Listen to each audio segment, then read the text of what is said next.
টুকটুকিয়ে খালে ওই গগৈয়ে খালে ওই ও তহুৱালাৰ পেট খালে গলিয়ে গলিয়ে বেটেৰী গাড়ী ও তহুৱালাৰ দুখৰ বিননি কোনে শুনিব কোনে বুজিব। ভাড়া পাইছোঁ দেই আজি মানে মই আজিকালি অ'টোততো পেচেঞ্জাৰ ভাড়া নাপাওঁৱে তেনেকৈ, কিন্তু আজি মানে কঠীয়া ভাড়া পাই গ'লোঁ। ককাই কেই কিলোমিটাৰ হ'ব যে ইয়াৰ ঘৰৰ পৰা?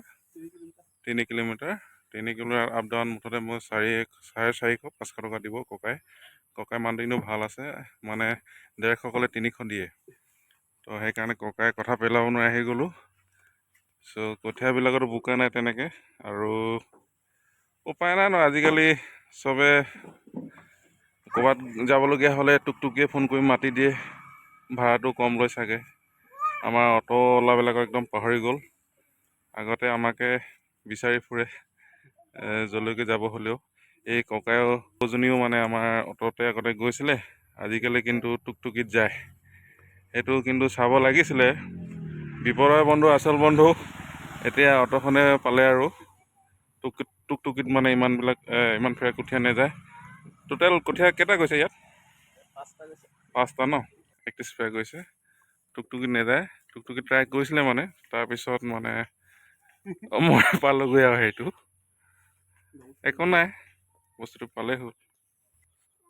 চলা আকৌ, কেলে ভয় লাগে? চলা, দৌड़ के आगे जीत है। ভং ভং ভং ভং। আমি ফাইনেলি পাই গ'লো, সেয়া কঠীয়া নমাই আছে এইখন পথাৰখন। কিমান দূৰত হ'বই? বহুত দূৰ আহি গৈছে মেইন মানুহজন, যিহেতু লগতে অহা, কিন্তু আধা ঘণ্টামান লেট হৈ গ'ল। সোণোৱাল দা এতিয়া নিব কঠীয়া পথাৰত। সোণোৱাল দা ভৰিটো অলপ ছাইড এফেক্ট হৈছে যেন লাগিছে।